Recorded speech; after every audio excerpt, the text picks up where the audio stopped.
Car tu es toujours mon ami.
attendons ce matin. Nous voulons t'adorer, Papa Yahweh, parce que tu es présent parmi nous. Tu es notre maître, tu es notre Seigneur, tu es notre tout, tu es notre Rédempteur, tu es celui qui compte le plus pour nos vies.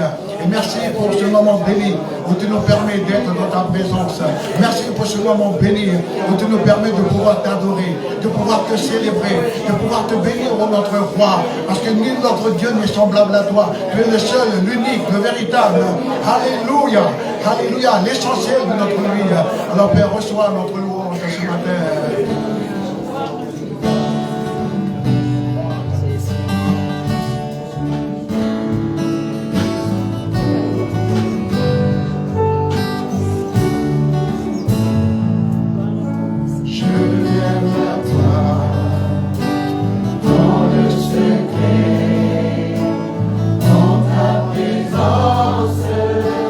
Je veux rester, tu es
va être béni par sa parole.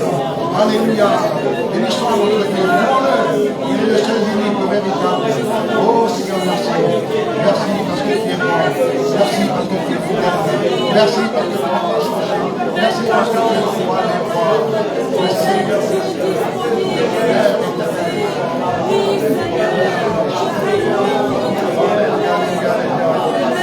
Père éternel.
Pasteur Jovenel, avec Marie-Agnès.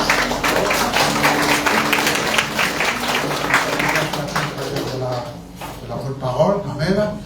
Pasteur Jovenel, on le connaît, il a travaillé ici avec Marie-Agnès, un ministère très court mais efficace. Voilà, donc je lui laisse toute la place. Voilà, donc le temps est venu pour nous d'expliquer la parole. Est-ce que les Douanais sont là? Les Douanais, on est là? Le pasteur des Douanais, il est là? Ok, on lui demande de prier. Voilà, on a. Dieu notre Père, nous te sommes reconnaissants pour que tu nous as donné rendez-vous dans ce lieu-là. Nous avions entendre ta voix. Tu as une parole pour chacun et chacune. Nous avons besoin d'être fortifiés, d'être Seigneur, nous te bénissons par ton Saint-Esprit. Tu vas visiter nos cœurs, Seigneur, devenir ton serviteur. C'est à toi toute la gloire. Au nom de Jésus. Amen.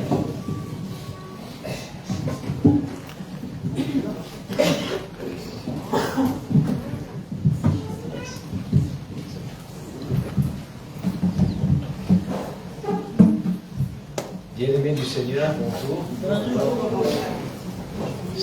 Ça fait chaud au cœur d'être dans la famille de Dieu. Amen. Ça réjouit nos cœurs de revenir pour visiter les frères et les sœurs que nous avons connus et qui restent fidèles au Seigneur.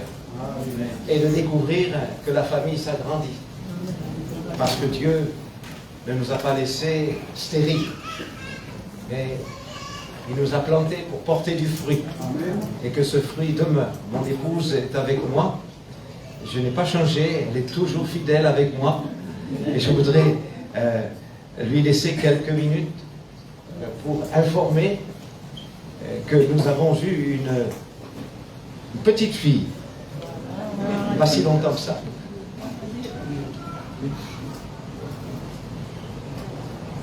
Bonjour bien-aimés.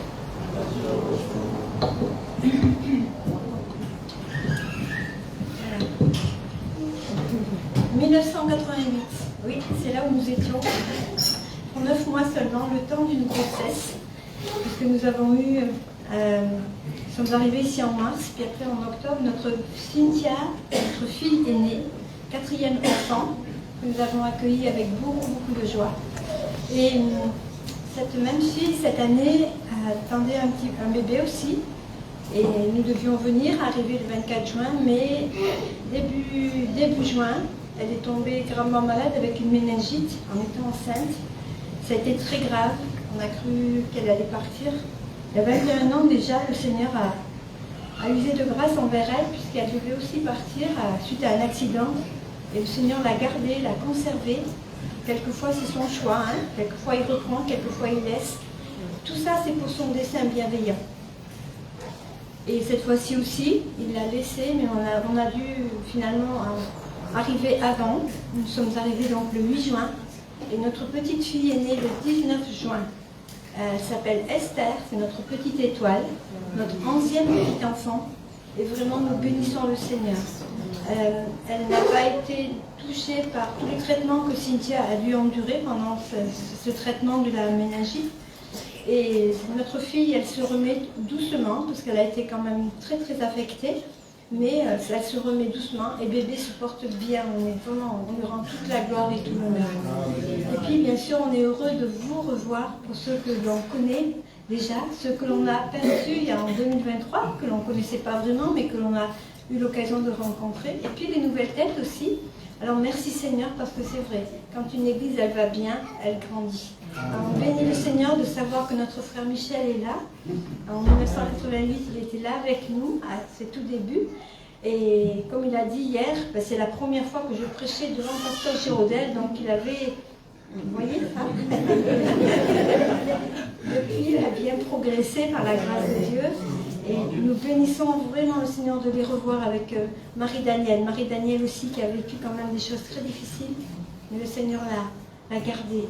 Et il lui a permis d'avoir cette opération dont elle avait tellement besoin.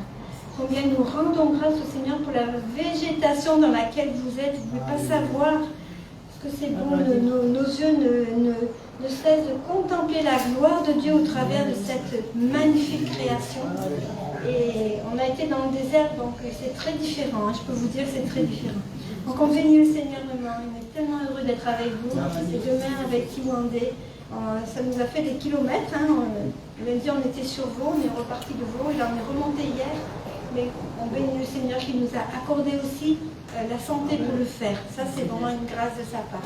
Soyez bénis dans cette année.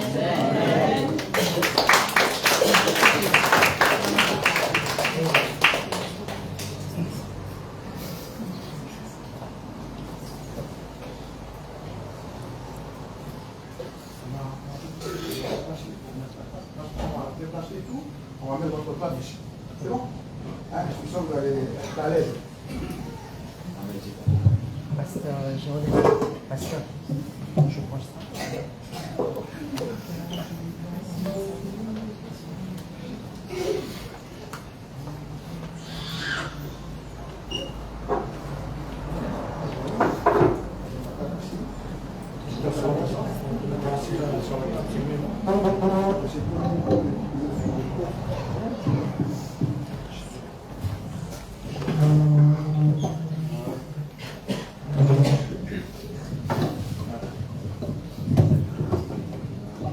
Chaise, tu peux faire? C'est bon.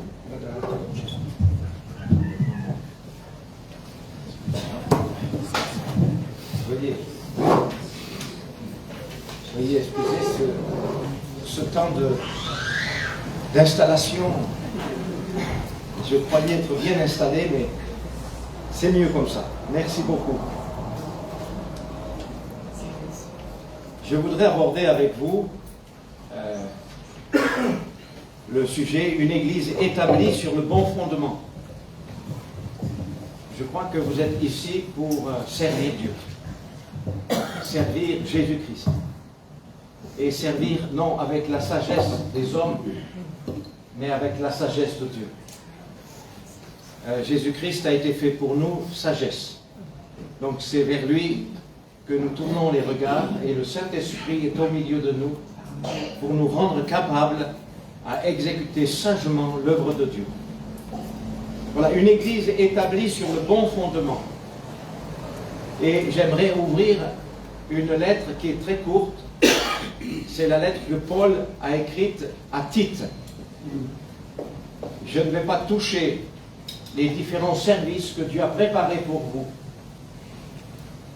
Mais je vais vous montrer dans quelle direction on sert le Seigneur.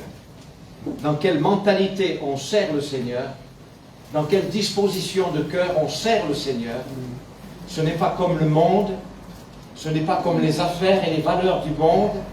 Mais c'est comme le Seigneur, comme Christ nous a enseigné. Nous sommes en face d'un défi énorme aujourd'hui.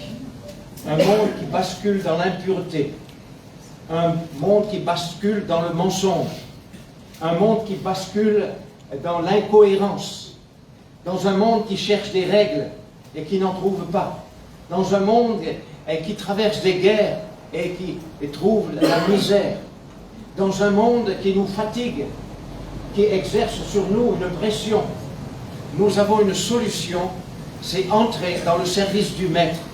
Jésus-Christ est venu dans ce monde et il est reparti vainqueur, triomphant, parce qu'il a suivi le plan de Dieu. Il a suivi le chemin que Dieu avait tracé pour lui. Et il a dit, il a osé, non pas ma volonté, mais que ta volonté soit faite. Alors ce matin, j'aimerais prendre le temps de lire cette lettre, peut-être pas entièrement, mais elle est sous vos yeux, et on va faire sortir les valeurs et qui nous aident à servir dans la maison de Dieu, qui nous serviront à travailler pour le Seigneur comme ouvriers afin de bâtir une église. Je suis très heureux lorsque je circule avec mon épouse dans différentes assemblées. Il y a des choses qui sont posées comme des pierres et c'est solide. Il y a des hommes qui ont pris l'enseignement et qui suivent l'enseignement et ils sont solides. Mais il y a beaucoup de gens qui papillonnent qui font comme les étoiles filantes. On les voit un peu, puis on ne les voit plus. Et puis elles reviennent, et puis on ne les voit plus. Il y a comme des météorites quelque part. Il y a comme une recherche quelque part. Mais on ne sait pas d'où ils viennent, ni où ils vont. Et ils sont très instables. Notre stabilité, elle est en Jésus-Christ, la pierre angulaire. Et si vous voulez servir efficacement, c'est là qu'il faut se poser. Jésus-Christ a posé par sa vie, mais aussi par son enseignement, la pierre angulaire pour servir Dieu et établir une église sur le bon fondement. Il y a dans cette lettre une déclaration de l'apôtre Paul qui en est l'auteur, et il se déclare lui-même. Tite chapitre 1 et le verset 1er. Paul, serviteur de Dieu et apôtre de Jésus-Christ pour la foi des élus de Dieu et la connaissance de la vérité qui est selon la piété, lesquelles reposent sur l'espérance de la vie éternelle promise avant tous les siècles par le Dieu qui ne ment point et qui a manifesté sa parole en son temps par la prédication qui m'a été confiée d'après l'ordre de Dieu, notre Sauveur. Quelques remarques dans cette introduction de celui qui parle. Il parle de la part de Dieu et il se présente, Paul. Vous savez que Paul, il a été un violent, un blasphémateur, mais un religieux fanatique. Mais en rencontrant Jésus, il est devenu un serviteur fidèle. Il a basculé des ténèbres à l'admirable lumière. Il a basculé du monde religieux au monde de relation avec Dieu. Il a basculé de la violence en une douceur extrême pour porter le message de Jésus-Christ, lui qui est parfaitement doux et qui nous aime parfaitement. Et il se présente ici, Paul, serviteur de Dieu. Voilà une référence. Une référence qui a de la qualité aujourd'hui. Nous voulons écouter le serviteur de Dieu. Nous voulons écouter celui qui nous est envoyé par Dieu. Nous voulons prendre connaissance d'un homme qui a vécu avec Dieu et qui porte le message de Dieu. Et il se dit apôtre de Jésus-Christ. Et là, il précise quelque chose. Dieu a donné Jésus-Christ comme le médiateur. Il se place au milieu, il se place en relation avec Dieu par le seul médiateur que Dieu nous a envoyé. Il n'y a pas d'autre médiateur, ni un homme, ni une femme, ni une manière de faire. Nous sommes contraints pour servir Dieu de passer par Jésus-Christ. Tous ceux qui cherchent un écart se trompent, se leurrent et s'égarent. Et ils vont égarer les autres. Pour la foi des élus de Dieu et la connaissance de la vérité. L'apôtre Paul se présente comme serviteur, il passe par le nom de Jésus et pour la foi. C'est pas pour l'argent, c'est pour la foi. C'est pas pour les honneurs, c'est pour la foi.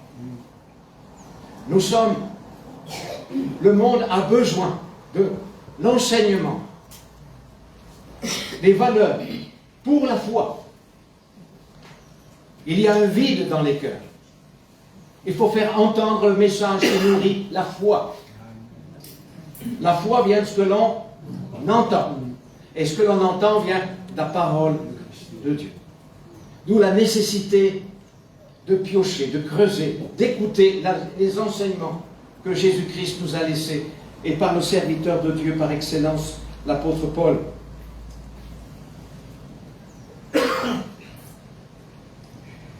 Il y a une autre remarque que j'aimerais exposer ici, c'est la vie éternelle promise avant tous les siècles. Alors il fait référence ici à quelque chose qu'il n'invente pas. C'est déjà là. Le fondement d'une église ne vient pas de notre génération, de notre technologie, d'un homme qui apparaît comme ça, comme étant celui qui a la solution de tout. Il viendra un autre homme, l'Antéchrist. Mais pour l'instant, on veut recevoir ce que Dieu a préparé dès avant la fondation du monde.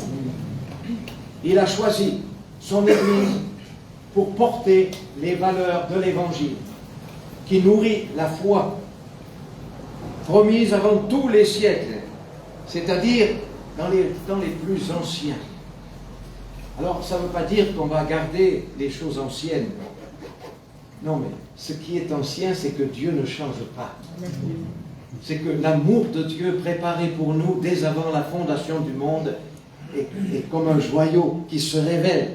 L'Église elle-même, eh bien, l'Ancien Testament, les prophètes ne l'ont pas comprise. C'est un mystère qui est révélé aujourd'hui, mais il a été prévu depuis avant. Ne recherchez pas dans vos traditions. Ce n'est pas dans les traditions.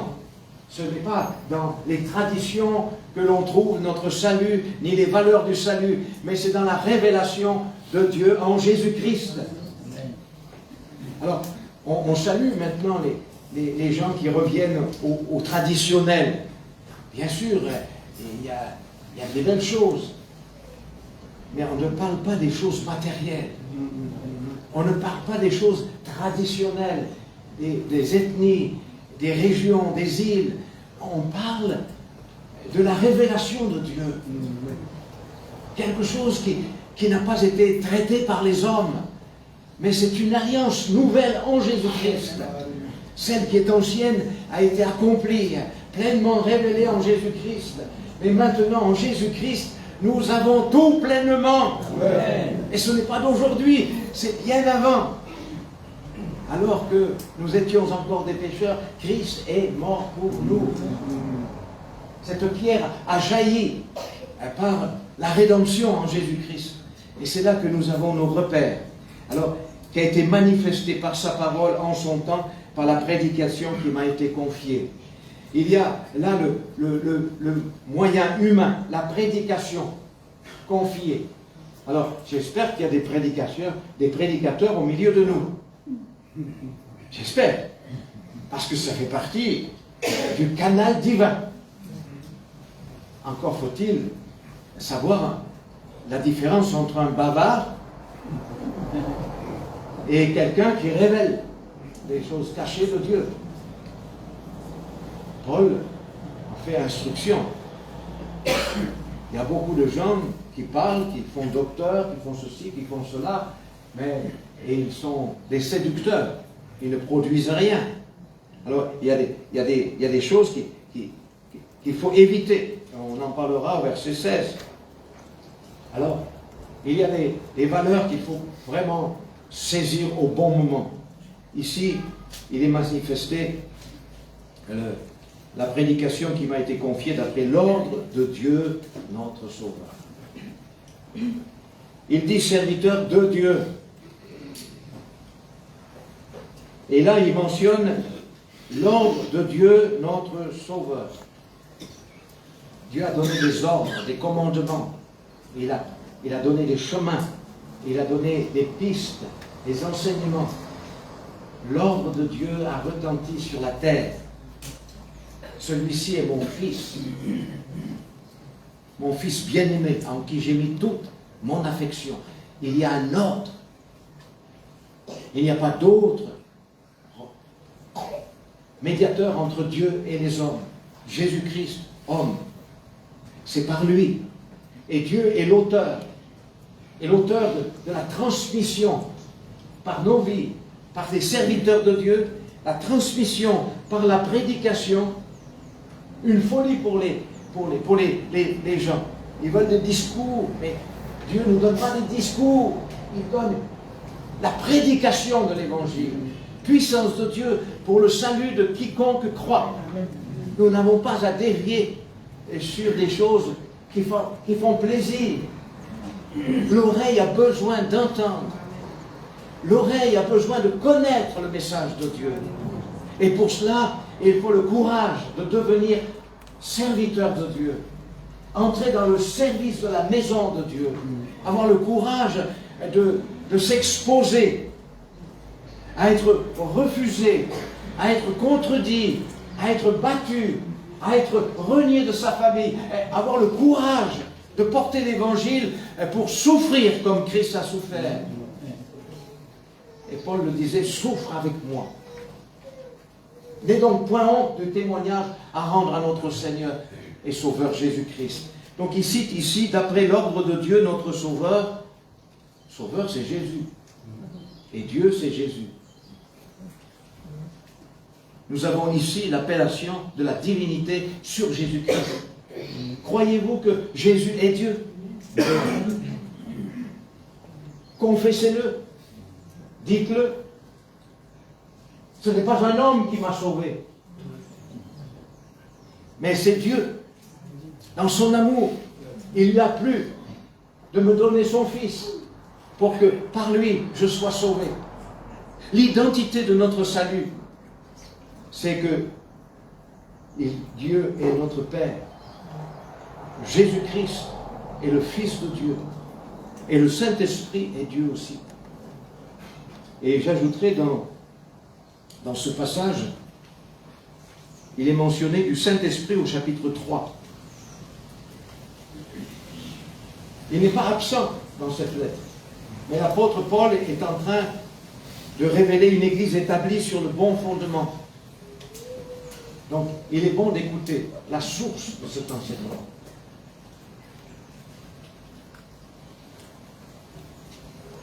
Une église établie sur un solide fondement fait de nous des hommes stables, avec un message clair, stable, avec une identité humaine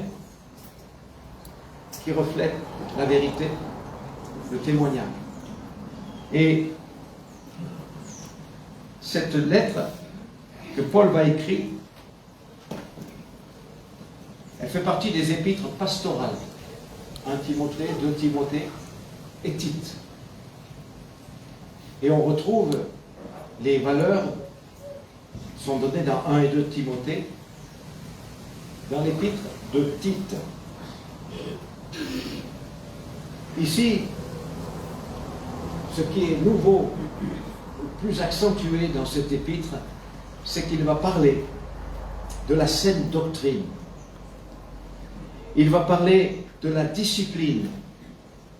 Reprends-les. On ne laisse pas pousser n'importe quoi. Il va parler de certaines choses qui ne font pas partie du royaume de Dieu, qui ne font pas partie du service de Dieu. Il y a des attitudes inconvenables devant la sainteté de Dieu, qui veut se révéler au monde avec la sainteté, pas avec le mélange. Et il va parler des bonnes œuvres. Vous retrouvez dans cet épître le mot œuvre à 7 reprises. Ce ne sont pas des œuvres pour être sauvés, mais c'est des œuvres qui prouvent le salut. Et nous sommes conscients que Dieu nous a sauvés pour de bonnes œuvres, pour un service de diaconat, un service d'ancien, d'évêque, un service dans la maison de Dieu, à l'extérieur de la maison de Dieu, pour des visites, pour des temps de prière, des services dans la maison de Dieu qui sont solides. Est-ce que vous me suivez? Voilà, comme c'est le matin, on est un peu plus réveillé, mais j'ai des choses importantes à vous communiquer que vous pourrez lire directement. Alors c'est de la saine doctrine que nous allons parler. Le mot saine doctrine doit être expliqué. Le mot doctrine qui apparaît ici dans cette lettre, c'est le mot instruction ou enseignement. C'est la théologie, mais pratique. C'est la saine doctrine. Le mot saine, c'est l'inverse de pourri. Un fruit qui est pourri, on ne le mange pas. Mais un fruit sain, on le mange et on le distribue. Parce que c'est propre, c'est mangeable. Et puis, ce que le mot doctrine signifie, c'est de la part de Dieu. C'est mangeable. La parole de Dieu est une nourriture. L'homme ne vivra pas de pain seulement, qui pourrit, ou qui peut être rassis, mais de toute parole qui sort de la bouche de Dieu. La parole de Dieu est vivante. Elle n'est pas une lettre qui tue, mais une lettre qui vivifie. Par le Saint-Esprit, nous pouvons avoir cette saine doctrine, l'instruction qui vivifie. Ce ne sont pas les préceptes qui cloisonnent les gens, mais qui les guident vers l'expression de la vie éternelle. Et je crois qu'on a besoin de cela en Nouvelle-Calédonie. Ne pas prendre des chemins de doctrine humaine. Ne pas prendre des façons de bien se comporter.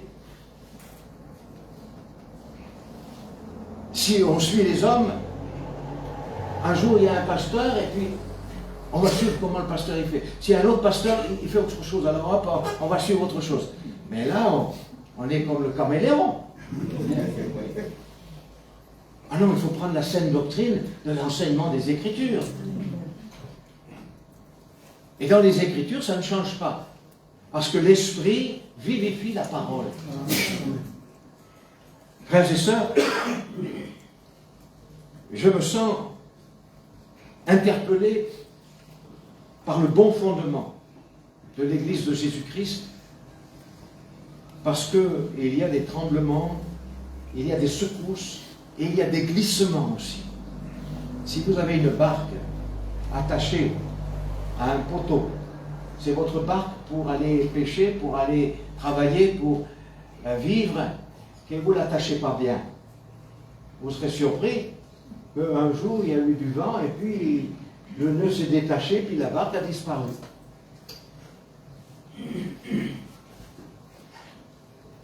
Alors vous allez réfléchir, dire, ah, si je l'avais attaché plus solidement, j'ai perdu. Et il y a des âmes qui se perdent parce que le fondement est de travers. Le témoignage ne paraît pas. Et il n'est pas à côté de l'enseignement. Ça contrefait ce que Dieu dit. Alors on est déçu. On est déçu parce que personne ne dit rien, on laisse faire. Et le jardin qui était propre au début, eh bien maintenant il y a toutes sortes de ronces, il y a toutes sortes de détritus. Le témoignage est sali. Et celui qui avait un cœur heureux de suivre Dieu, ben, il reprend ce qu'il a vomi. Et on a là des gens qu'on appelle des rétrogrades. Des gens qui se sont désunis alors que Dieu est resté fidèle. Ils sont repartis vers les amitiés du monde avec des déceptions, avec une critique, avec des blessures. Ne donnons pas l'occasion à l'adversaire. Il en est parlé ici. Ayons une parole saine, irréprochable, afin que l'adversaire soit confus, n'ayant aucun mal à dire de nous. Donc on va redresser pour certains, mais pour les nouveaux qui sont là, on va donner la bonne orientation. Ça fait plus de 50 ans que je prêche l'Évangile. J'ai commencé comme Michel avec les balbutiements. Je me suis trompé ou ceci ou cela. Mais on prend l'enseignement que Dieu nous donne et avec notre cœur, on va le suivre. On va le suivre. Et dans les épreuves, dans les vents contraires, ben, on reste debout et on va être fidèle au Seigneur demain aussi, dans les jours à venir. Et il y a quelqu'un qui m'a dit, vous êtes encore ici? J'ai dit, mais vous allez me voir encore, hein? Parce que c'est pas demain que je vais renoncer à Jésus-Christ, ni à parler de lui. Hein? Tant qu'il me donne la force d'être debout, eh bien je me lèverai. et je dirai combien son amour est grand et fidèle. Il y a deux textes qui résument la véritable nature du salut. Le premier texte, c'est dans chapitre 2, versets 11 à 14. L'enseignement que Paul va apporter est fondé sur le salut en Jésus-Christ, sur Jésus-Christ, notre Dieu, notre Sauveur. Alors, il y a quelque chose à lire, versets 11 à 14. « Car la grâce de Dieu, source de salut pour tous les hommes, a été manifestée. Elle nous enseigne à renoncer à l'impiété et aux convoitises mondaines et à vivre dans le siècle présent selon la sagesse, la justice et la piété, en attendant la bienheureuse espérance et la manifestation de la gloire de notre grand Dieu et Sauveur Jésus-Christ. Il s'est donné lui-même pour nous, afin de nous racheter de toute iniquité et de se faire un peuple qui lui appartienne, purifié par lui et zélé pour les bonnes œuvres. » Ça, c'est un résumé du salut que Dieu nous a donné. Il y a une part dans le passé, ça a été manifesté dans le passé. C'est actuel dans le présent. Il nous enseigne aujourd'hui à renoncer pour vivre selon la sagesse, la justice, la piété. Et puis, l'avenir, la manifestation, en attendant la bienheureuse espérance et la manifestation de la gloire de notre grand Dieu et Sauveur Jésus-Christ. Donc, nous avons un passé de la grâce de Dieu, de son fondement. Nous avons un présent par la prédication et qui nous oriente en Jésus-Christ par la repentance et la foi en lui. Et puis, l'avenir. L'avenir, c'est en attendant la bienheureuse espérance. Regardez, écoutez le monde, comment il parle. Écoutez, on les voit, on est sur le même plancher. Mais ils n'ont pas d'espérance. Dans le désordre, ils ne savent plus où ils en sont. Et on recherche toujours une politique un peu meilleure, en changeant les ordres. Mais ils ne pourront pas changer leur destinée. Jésus a dit, celui qui ne croit pas à qui je suis, il mourra dans ses péchés. Nous avons besoin de dire la vérité.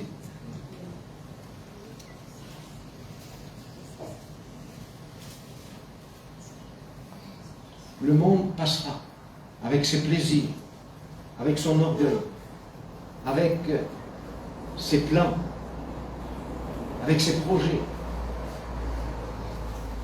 Mais le ciel et la terre passeront, mais mes paroles ne passeront pas sans s'accomplir. Alors nous sommes dans un travail, nous sommes impliqués, appelés à ce travail sur de nouvelles valeurs. Sur de nouvelles valeurs. Aujourd'hui, on voit des catastrophes telles que à Bordeaux, par exemple, il y a eu, vous le savez, ces feux gigantesques qui impressionnent. Et combien sont dans la misère d'avoir perdu leur maison, d'avoir contrarié leurs plans, etc. Tout le monde est un peu sur le qui-vive. Mais on n'a pas besoin d'être chrétien pour les aider. Ce qui est humain est encore des valeurs pour aider son prochain. Mais en Christ, nous avons une autre destinée. Nous avons d'autres valeurs. Et non seulement nous pouvons aider notre prochain naturellement, mais nous pouvons également leur parler de la vie éternelle. La vie éternelle, c'est que tu crois au Fils de Dieu. Et qu'en croyant, tu sois sauvé. Faisons jaillir le message qui sauve. Parce qu'on peut donner à manger. On peut donner un lit. On peut donner des soins. pour qu'après on meure dans ses péchés? Que servirait-il à un homme de gagner le monde s'il perd son âme? Donc le travail de Dieu est un travail spirituel. Il veut nous confier un évangile de valeur spirituelle. Il veut nous confier un service dans son Église et autour, rayonner avec les valeurs spirituelles. Et donc c'est la manifestation de la gloire de notre grand Dieu et Sauveur Jésus-Christ. Il s'est donné lui-même pour nous, afin de nous racheter de toute iniquité et de se faire un peuple qui lui appartienne. Et là, la destinée, c'est de devenir un peuple, le peuple de Dieu, hommes et femmes, et familles de Dieu. Rester attachés à l'Église de Jésus-Christ, c'est là le peuple de Dieu. Nous en sommes les membres, et lui, il en est la tête. C'est à ce titre-là qu'on ne peut pas abandonner son frère, on ne peut pas abandonner un service, on ne peut que s'impliquer davantage, même s'il faut souffrir. Il s'est donné lui-même. Quelle part voulez-vous servir sans vous donner? Ce n'est pas possible. Les gens de ce monde savent se donner, mais cette cause est perdue d'avance. Ils veulent sauver la terre, mais le ciel et la terre passeront. Prenez l'essentiel. Vous êtes les fils et les filles de Dieu. Prenez l'essentiel. Un service qui rend le salut possible. Nous avons travaillé au Niger. Le Niger est un pays à 98% musulman. Donc les prières, c'est les prières de l'islam, partout, visibles dans les mosquées, tout est. Et nous avons été envoyés là-bas. Comment faire? Seigneur, je n'ai pas choisi ce pays. C'est Dieu qui m'y a conduit. Quand on a quitté la Calédonie, je n'ai pas pu dire, ah mais je vais au Niger. Je ne savais pas du tout. Dieu a tracé le plan. Et j'ai dit, mais Seigneur, on est là, avec nos enfants et nous, mais on est la lumière. Et la lumière doit briller. La foi, elle doit s'éveiller, se nourrir en parlant de Jésus. Et c'est ainsi qu'on a ouvert des assemblées. Et derrière un évangéliste, eh bien, on va nourrir les chrétiens pour une foi solide. Et on a vu des chrétiens se donner au Seigneur, des hommes de foi. Et ils ont eu des combats ensuite avec les uns et les autres. Et j'ai eu un homme qui m'a impressionné. C'est un frère qui était technicien. C'est Oumar Moulay. Et c'est un ingénieur. Et lui, il était musulman bien tranché. C'était un bagarreur aussi, mais pour eux, ça ne pose pas de problème d'être musulman et bagarreur. Mais bon, c'est comme ça. Puis, il m'a raconté son témoignage. Il me dit, j'ai fait mes études et puis on m'a donné une Bible. Mais pour moi, c'était défendu. Un précepte de l'islam, tu ne dois pas lire ce livre. Ça, c'est le livre des chrétiens. Nous, on a notre livre. Ah bon. Et lui, un cachette, il a commencé à le lire. Il a lu. Et il a lu. Mais c'est qu'il a bien lu. Parce que, il a dit, mais c'est ça qu'il faut suivre. Il a commencé à suivre. Et puis il a témoigné. Dans son travail dans le désert où il avait un poste, eh bien, il a parlé à un autre musulman. Et puis cet autre musulman, c'est Mohamed El Hadj, qui nous a raconté, confirmé que le premier a témoigné à son ouvrier aussi. Il lui dit, tu sais, le livre des chrétiens, moi je l'ai lu. Et c'est la lumière. Nous, on n'a pas de lumière dans l'islam. Il y a un sauveur. Nous, on a des prophètes, mais on n'a pas de sauveur. Et il a commencé à parler comme ça. Et puis, dans les conversations, il a dit, si tu es dans le désert, que tu as un homme qui est mort vers ta droite, et il y a un homme qui est vivant vers ta gauche, et que tu as soif, Tu vas t'adresser à qui? À celui qui est mort ou à celui qui est vivant? Ah, elle dit, mais si j'ai soif, je ne vais pas m'adresser au mort. Parce que le mort, il ne va pas me donner de l'eau. Alors je vais m'adresser au vivant. Et il me dit, mais c'est ça, l'évangile. C'est que Jésus-Christ est vivant. Et les autres sont morts.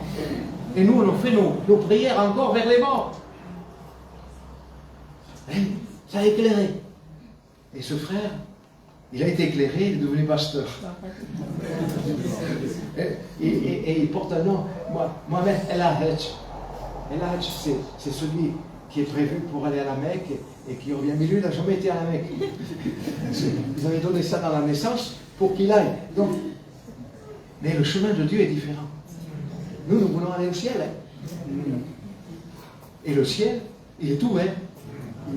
Il est ouvert pour celui qui croit. Et voyez, l'évangile se répand comme une lumière, comme une force divine dans les cœurs. Alors, on a des témoignages comme cela. Et le témoignage de la parole ici, ça résume véritablement la nature de notre salut. Et il y a un autre texte que j'aimerais faire jaillir, c'est au chapitre 3, et versets 4 à 7.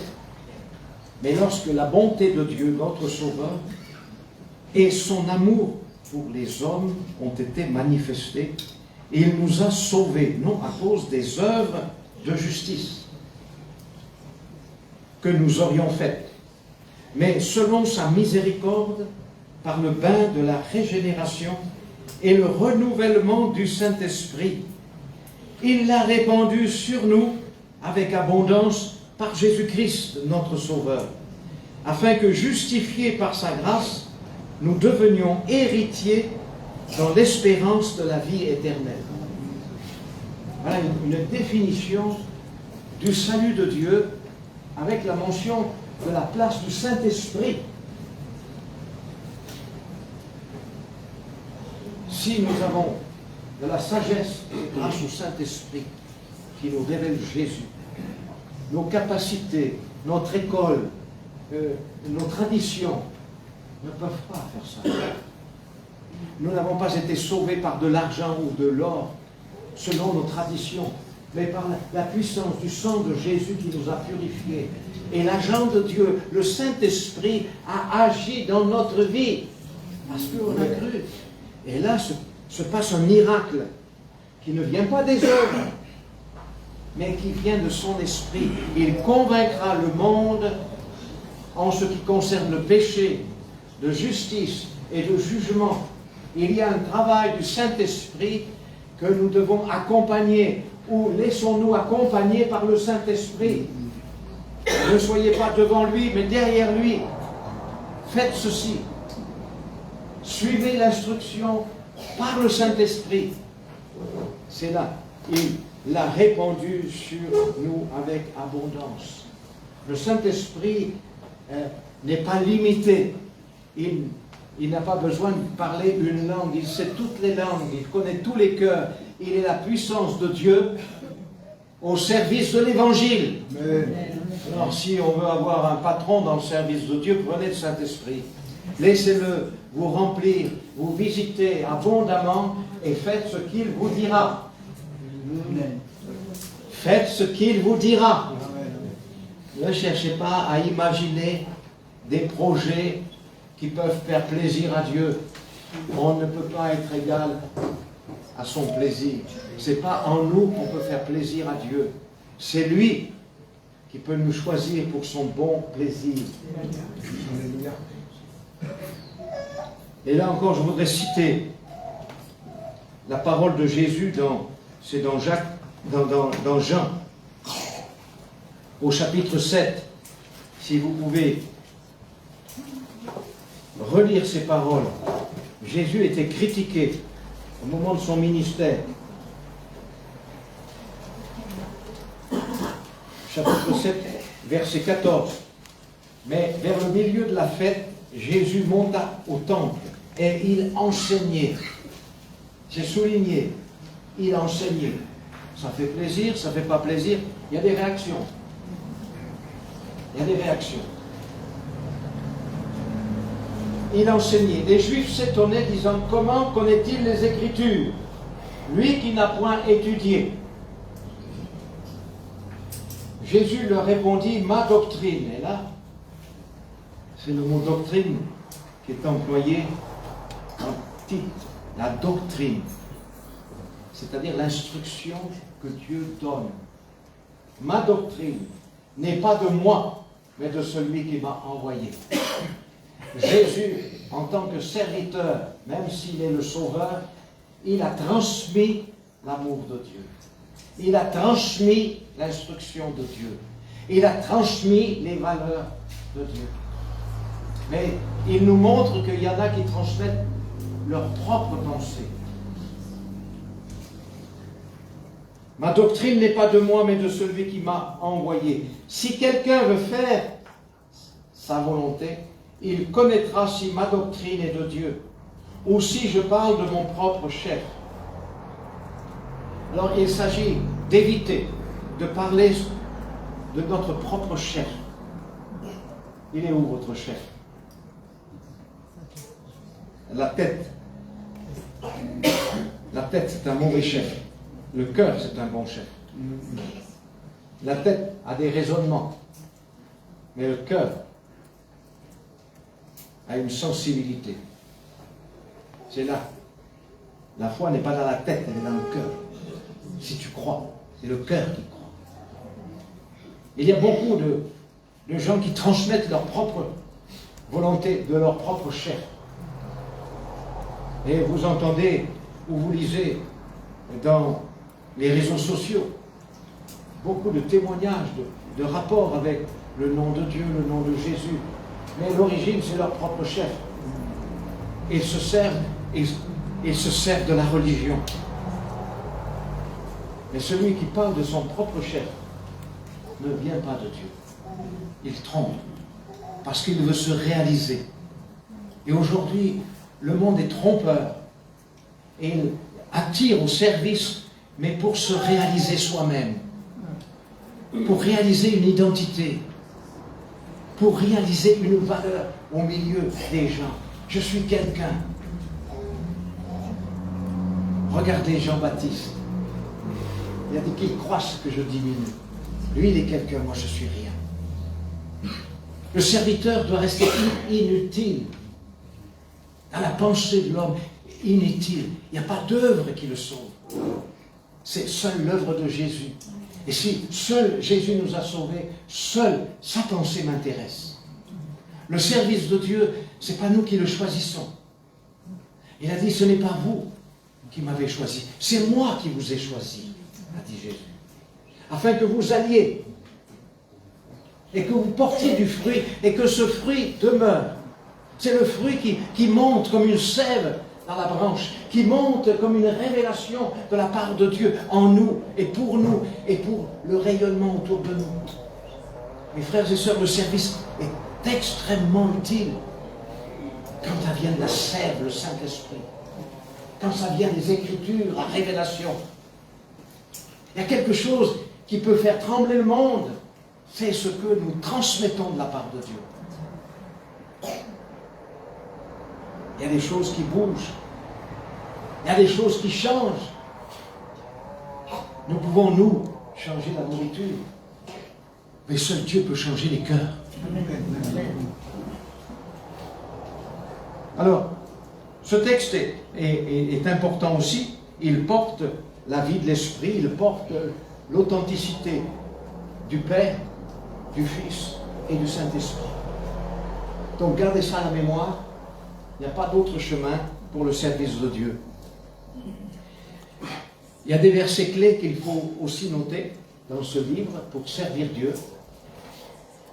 C'est Tite 2:11, nous l'avons lu. Et Tite 3:8.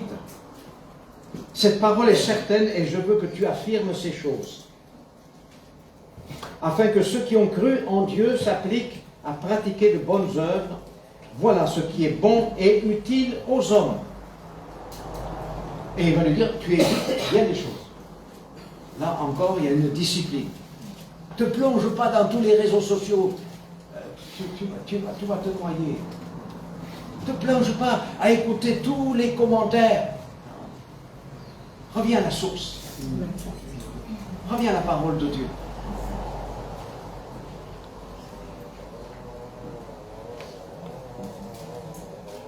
Ça fait 3 quarts d'heure déjà.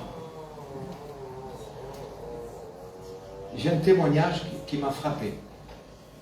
Lorsque nous étions sur Niamey, au Niger, c'est la capitale, nous avions une assemblée, il y avait plusieurs assemblées. J'avais 5 assemblées, il y avait une école également, une école biblique, et nous avions un travail important. Et là, suite à un génocide qui a eu lieu au Rwanda, on a eu des gens qui venaient du Rwanda. Et puis, comment il s'appelait? Il était architecte, mais son diplôme n'avait pas de valeur, mais il est venu avec sa fiancée, puis d'autres. Ils sont arrivés là, démunis, et ils ont cherché du travail, et ils ont cherché une assemblée, parce que et ils étaient chrétiens, et ils ont voulu retrouver une vie d'église, donc ils ont cherché. Et à Niamey, il y a des évangéliques, des baptistes, des pentecôtistes, il y avait les assemblées de Dieu aussi, que l'on représentait, et puis ils venaient, ça faisait le tour, etc. Et quand il est venu un jour, il m'a dit, pasteur, je voudrais vous voir. J'ai dit oui. Et il me dit, est-ce que je peux faire partie de cette église? Je lui ai dit oui, il n'y a pas de problème. Est-ce que tu as une raison pour cela? Parce que tu as vu les autres églises. Pourquoi tu viens ici? Vous savez ce qu'il m'a répondu? Il m'a dit, parce que dimanche dernier, vous avez pratiqué la discipline. Je lui ai dit, bon, c'était pas drôle, quoi, mais c'est vrai. Mais ici, il y a de la discipline, c'est que c'est droit. C'est que c'est droit. Ah, j'ai dit, merci beaucoup. Ça fait mal au cœur aussi. Et c'est effectivement, j'avais redressé un homme qui, dans sa famille, vivait dans le désordre. Et puis, il me dit, mais j'ai aussi quelque chose. Vous demandez que je suis avec ma fiancée. Et puis, on voulait se marier, mais avec le génocide, on n'a pas pu. Je dis, ah bon? Mais qui êtes-vous et comment vous avez des papiers? En Afrique, je demande toujours parce qu'il y en a qui ont des mariages ici ou là, et on ne le connaît pas, ils peuvent se marier 2 fois, et il y a des désordres comme ça. Et puis il dit, non, nous on n'est pas mariés, ben, donnez-moi une feuille, comme quoi il y a une recommandation. Et ils se sont mariés, et donc on les a vus s'épanouir, et ils ont eu des enfants, et on les a contactés également. Dieu a stabilisé. C'est un fondement. La vérité, avec la discipline qui s'impose, les uns les autres, ça rassure. On ne fait pas n'importe quoi. On ne dit pas n'importe quoi. Et lorsque l'apôtre Paul va instruire Tite, il va l'instruire pour ne pas laisser l'Église faire ce qu'elle veut, comme elle veut. Il y a des choses qui sont bonnes et d'autres qui sont moins bonnes. Il faut éviter. C'est pas censurer, mais évite de mettre les pieds dans l'eau, tu vas prendre un rhume. Non, c'est pas ça. Évite de te mettre au courant d'air, tu vas prendre la grippe. Alors, il y a des choses à éviter, tout simplement. C'est du bon sens. C'est ça, cette discipline de sagesse, de fondement. Alors, la question que l'on peut se poser, et vous allez y répondre, quelle mission a été confiée à Tite?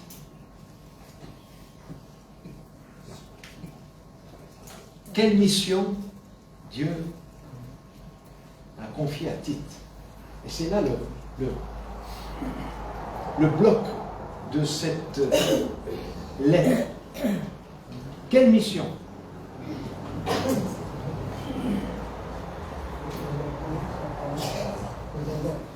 C'est voilà. L'ordre, oui, mettre en ordre ce qui reste à régler.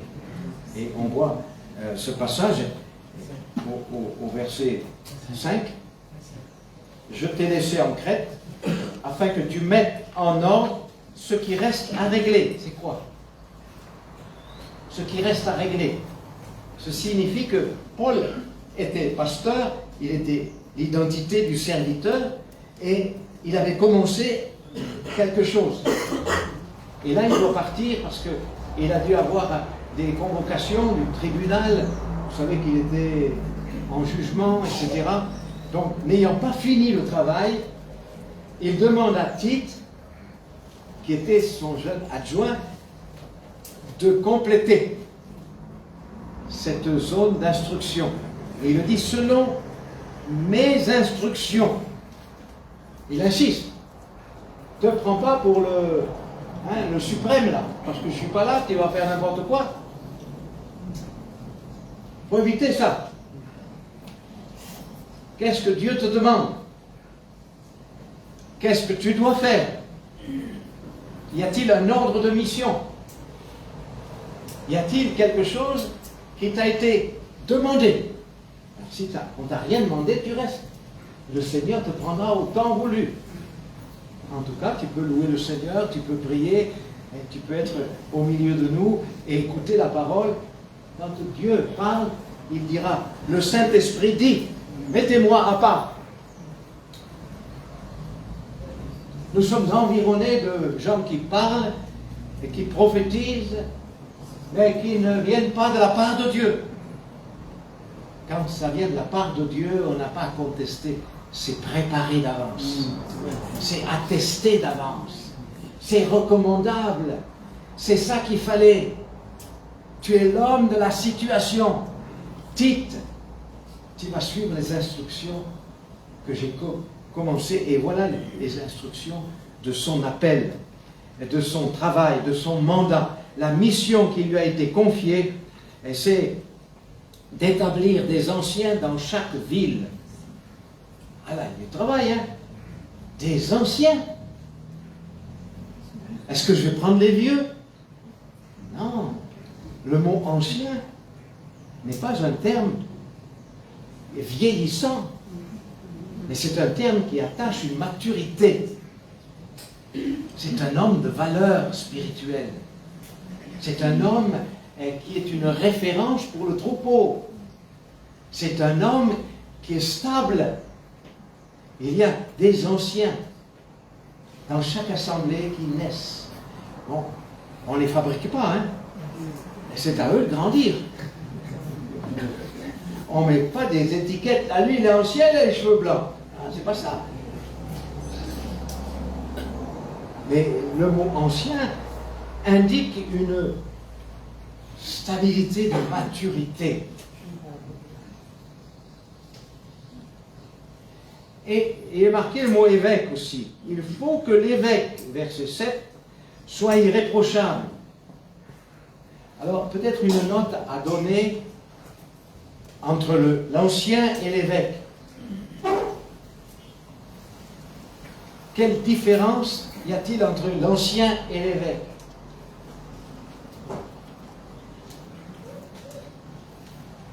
Alors, il vaut mieux répondre à cette question avant de vous présenter. Hein. Peut-être que si tu as des choses blanches, ah, t'es un ancien, toi. Et si on dit, mais t'es pas évêque, ah ben je sais pas. Il y a une définition dans ces mots-là. Mais pour simplifier, les deux mots désignent les mêmes hommes.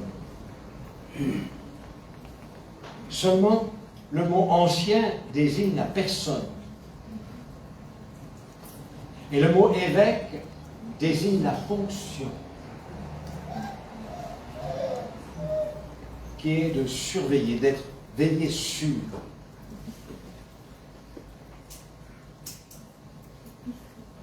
Alors, étant donné que ces mots sont définis, si vous voulez piocher davantage, eh bien, allez dans 1 et 2 Timothée. Il y a les instructions. Alors ça, c'est la première consigne. Établir des anciens dans chaque ville.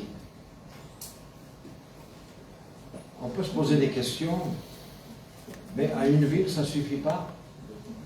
Mais c'est des anciens dans chaque ville, là où il y a une assemblée, forcément. Ce n'est pas un surévêque ou un archevêque, comme on peut l'appeler. C'est quelqu'un qui va être au milieu du troupeau, avec sa maturité, avec son œil exercé. Mais il manque une personne là. Elle est où? Elle est malade. On ne me l'a pas dit. Il faut que j'aille la voir. Il veille sur le troupeau. Il veille sur. Mais il n'est pas là avec un bâton pour le taper s'il arrive en retard. Déjà, le féliciter pour qu'il arrive. C'est bien. Hein? Il y a longtemps que tu n'as pas vu, mais je suis content de te voir. La visitation, elle compte. L'accueil, elle compte. L'appréciation, ça compte. Le deuxième élément, c'est la qualification morale et spirituelle que l'on voit chez ces personnes. Et ça, il ne faut pas le zapper. Ce n'est pas mon cousin que je cherche. Ce n'est pas mon tonton. Mais c'est des hommes irréprochables. Et en matière de vie, il faut qu'il y ait la qualité morale et spirituelle. Ce n'est pas quelqu'un qui prie bien seulement, c'est quelqu'un qui a la pureté dans sa vie. Une moralité irréprochable. Il ne fait pas des zigzags avec les femmes ou avec les entourloupettes du commerce. Non, on veut des gens qui sont nobles, qui ont la noblesse de la maison de Dieu. Et nous sommes en besoin de ces gens-là. Nous sommes en besoin de voir ces gens-là, de les voir apparaître dans la vie de l'Église. Et ainsi, ils ont des progrès à faire, mais ils vont peut-être se tenir devant vous pour des chants, pour des annonces, pour des activités. Il est essentiel de les localiser, de les visibiliser et d'être ensemble avec eux. Alors, les versets 6 à 9. Ensuite, il y a une responsabilité d'enseigner cette saine doctrine qui produit la foi saine. Dans le chapitre 1, verset 10, au chapitre 2, verset 1. Et il y a toute une liste dans ce passage et qui mettent en évidence qu'il y a des dangers, des faux docteurs, des rebelles, des gens qui troublent. Donc il faut être capable d'enseigner la saine doctrine pour réfuter ces gens-là et être capable d'exhorter et réfuter les contradicteurs. Donc, là aussi, il faut connaître la parole de Dieu et l'instruction qui vient du Christ, du fondement. Le quatrième élément, c'est la nécessité d'être un modèle. Un modèle, c'est l'exemple à suivre. C'est l'exemple qui brille dans l'assemblée, non pas pour faire une star, mais pour encourager, ah ben, je vais faire comme toi, parce que je vois que Dieu te bénit, et faire un exemple au milieu du troupeau. Il est écrit toute une liste dans le troupeau. Il y a les vieillards, il y a les femmes, il y a les jeunes gens, les jeunes femmes, et il y a les relations entre maître et serviteur. Et dans l'Église, il y a toute la famille, tous les âges. Il y a les enfants, et il y a les adolescents, et tout cela. On a besoin d'hommes au milieu d'eux. On a besoin de cette mission d'être là avec eux. On a besoin de se présenter à un service quelque part. Quand on est jeune, on va travailler avec les jeunes. Quand on est plus ancien, on travaille avec des responsabilités plus lourdes. Mais chacun a un appel à servir Dieu. Ce que je constate ici, il est écrit, pour toi, dis les choses qui sont conformes. Ça passe par la bouche. L'enseignement passe par la bouche. Dis des choses qui sont conformes. Ne raconte pas des blagues où on va toujours rigoler. La rigolade n'instruit pas. Mais dis les choses qui sont conformes. C'est-à-dire qui sont écrites, qu'on peut vérifier et qui sont toujours validées. On a besoin de gens qui restituent la parole de Dieu, qui restituent les valeurs de Dieu. Pourquoi je prie? Parce que Dieu m'entend. Ah bon? Pourquoi je me confie au Seigneur? Parce qu'il n'y a rien dans ce monde où je peux me confier. Lui, il est fidèle. Il est fidèle. Parce que je ne sais pas à qui confier mon cœur. Alors, on a des références, on a des valeurs. Nécessité d'être un modèle pour instruire. Verset 6, exhorte de même les jeunes gens à être modérés. Oh là, doucement. Oh là. On ne laboure pas l'église comme ça, avec les nouveautés. Mais on est le modèle, toi-même, à tous égards, un modèle de bonnes œuvres et donnant un enseignement pur, digne, une parole saine, irréprochable, afin que l'adversaire soit confus et n'ayant aucun mal à dire de nous. On garde la tête haute. Je sais en qui je crois. Et je n'ai point honte parce que je fais tout ce qu'il faut pour le suivre.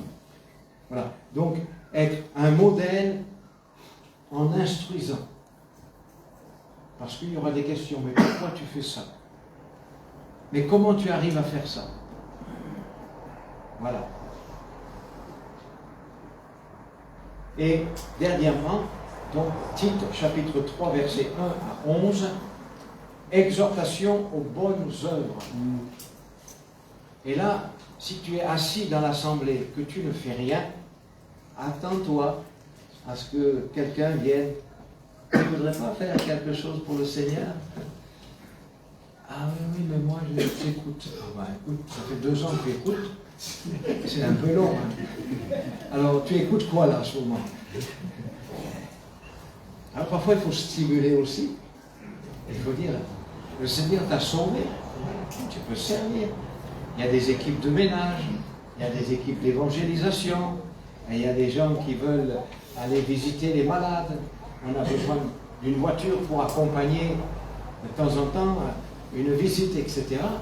Donc il y a toujours des choses à vivre. Alors si tu es là, que tu ne sais pas quoi faire, demande au pasteur. Qu'est-ce que je peux faire, pasteur? Et il va te dire, ou bien un autre ancien qui va te dire, mais nous on a besoin de quelqu'un. Il y a la musique, parfois il y a des changements, il y en a qui partent dans d'autres régions, donc il faut un remplaçant. Et je prends l'image des bananiers. J'ai vu des bananiers ici, c'est splendide. Mais j'ai jamais vu un bananier tout seul. Pourquoi? Parce que tout seul, il ne fait rien. Parce qu'il ne donne qu'une fois l'année. Donc nous, on veut avoir plusieurs régimes. Donc il y a toujours qui pousse à côté. Alors, il ne faut pas qu'il y ait une dizaine, mais ils vont piocher l'eau, ils vont prendre l'eau, et puis ils ne vont pas avoir des grosses bananes.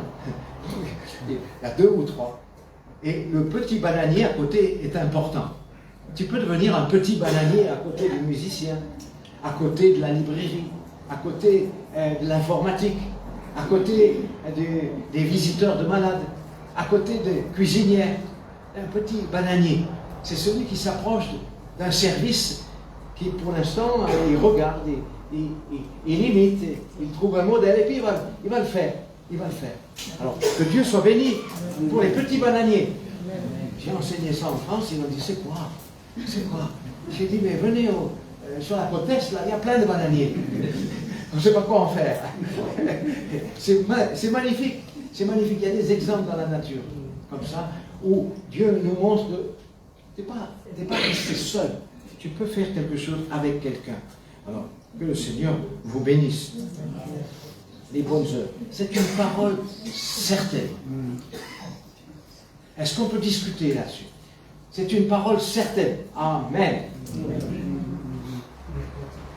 Et je veux que tu affirmes ces choses. Vous vous rendez compte? à plusieurs reprises, il dit, dis ces choses. Dis-leur. Affirme ces choses.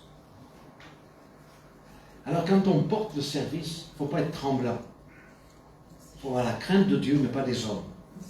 Et dire ces choses. Dire ce que tu fais. Donne un rapport. Et donne une explication pourquoi tu le fais. Si tu n'as pas de raison de le faire, pourquoi tu le fais alors? Ça ne sert à rien. On ne va pas creuser un trou pour rien. Nous voulons travailler pour porter du fruit et que ce fruit demeure. Alors, il est vrai que on peut s'instruire de toutes ces choses. Et je voudrais vous laisser cette phrase, l'Église de Jésus-Christ et ses ministères, donc ses services, doivent être établis sur le solide fondement spirituel, théologique, éthique de la parole de Dieu. Donc, lire cette lettre est important. Pour terminer, j'ai ce témoignage lorsque j'étais sur Nouméa, pasteur, avec mon épouse. J'ai dit on va remettre en place des anciens. Et pour cela, on a lu 1 Timothée, 2 Timothée, Tite. Et vous allez réfléchir, l'Assemblée. Et ceux qui ont cette aspiration, on va suivre les Écritures. Soyez assidus et priez le Seigneur. Si vous voulez vous inscrire, alors il y a une feuille sur le pupitre, vous inscrivez votre nom.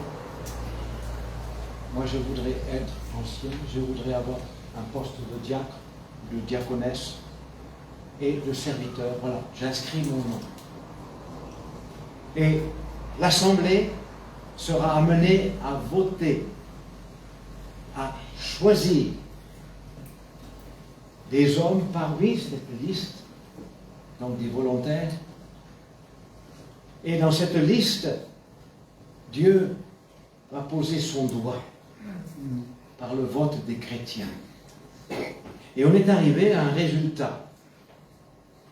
Béni soit le Seigneur pour le choix de l'Église, car c'est aussi un choix de l'Église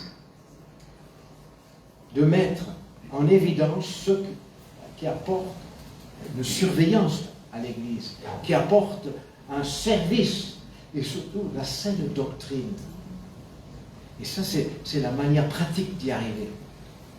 Mais la surprise, c'est qu'on n'a pas eu les hommes qu'on a pensé. Il y en a qui ont été exclus. Et ils n'ont pas aimé ça. Je dis, c'est le choix de Dieu, non pas le choix des hommes. Alors réglez votre vie, s'il vous plaît, frères. Parce que ce n'est pas un service éternel. Tant qu'il y a le témoignage, c'est bon.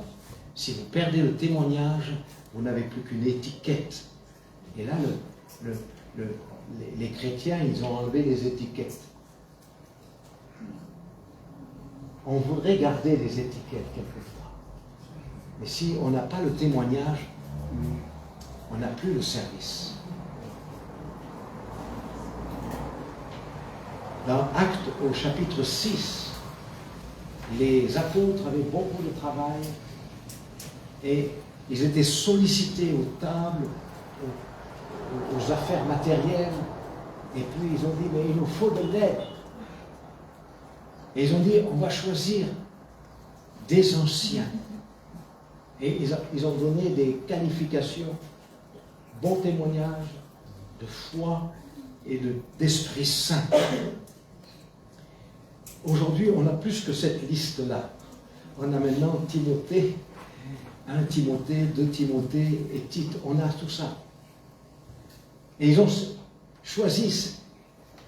Et parmi ce choix, il y avait Étienne. Vous vous souvenez d'Étienne? Étienne n'avait pas le titre d'apôtre, mais il avait compris l'évangile, la saine doctrine, et il témoignait. Et vous savez que son son service d'ancien, il a eu une poussée de l'esprit, il est devenu un évangéliste. Et parmi la persécution, Étienne, lui, il a servi l'évangile, il a prêché l'évangile, et Dieu l'a accompagné de signes et de miracles.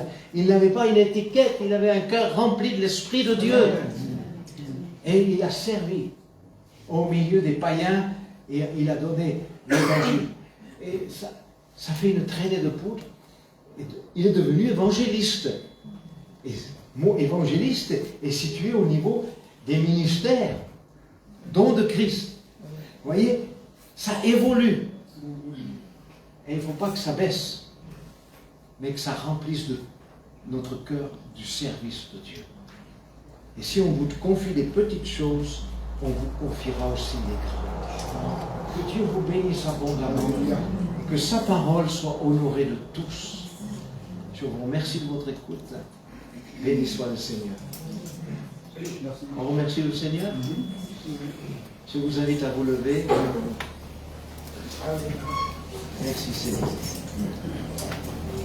Seigneur, merci pour la lettre que tu nous envoies, que tu as écrite par le Saint-Esprit, pour pouvoir être en mesure de devenir des serviteurs, des servantes, avec la bonne motivation, avec le choix de Dieu, avec le respect de l'Église, avec le désir de voir un bon fondement, être attaché à Christ, et que tout se développe normalement. Visite cette assemblée sur la côte Est, visite ces familles sur la côte Est, et donne à chacun la direction de ce service pour ta maison, pour ta parole, pour veiller sur le troupeau. Merci Seigneur, parce que c'est toi qui produis la saine doctrine. Merci que dans chaque ville, il y ait des hommes solides, qui ont la fiabilité et qui sont conscients de leur petitesse, mais conscients que tu les utilises, Seigneur. Tu les bénis abondamment au nom de Jésus-Christ. Consolide l'Église sur toute la côte Est, Seigneur. Fortifie les frères qui sont là et développe, Seigneur, les responsables dignes de ton nom. Que le nom de Jésus-Christ soit glorifié. Amen. Amen. Merci, Seigneur.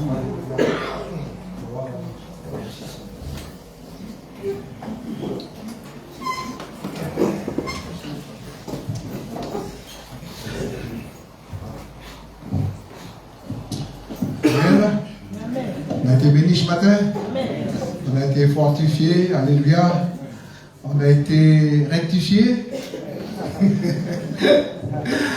Voilà, Dieu est bon. Hein, c'est ce qu'on vit dans la présence du Seigneur. Hein. Voilà. Donc l'œuvre de Dieu, elle est là. Nous disons très pleinement, mais toujours encadrée par la bonne parole. Voilà. Bienvenue donc à ceux qui nous ont rejoints un peu plus tard là. Juste rappeler que demain, nous serons tous du côté de à Tiwandé. Ok? Voilà, donc à partir de 9h, nous aurons le culte là-bas. Je rappelle qu'on aura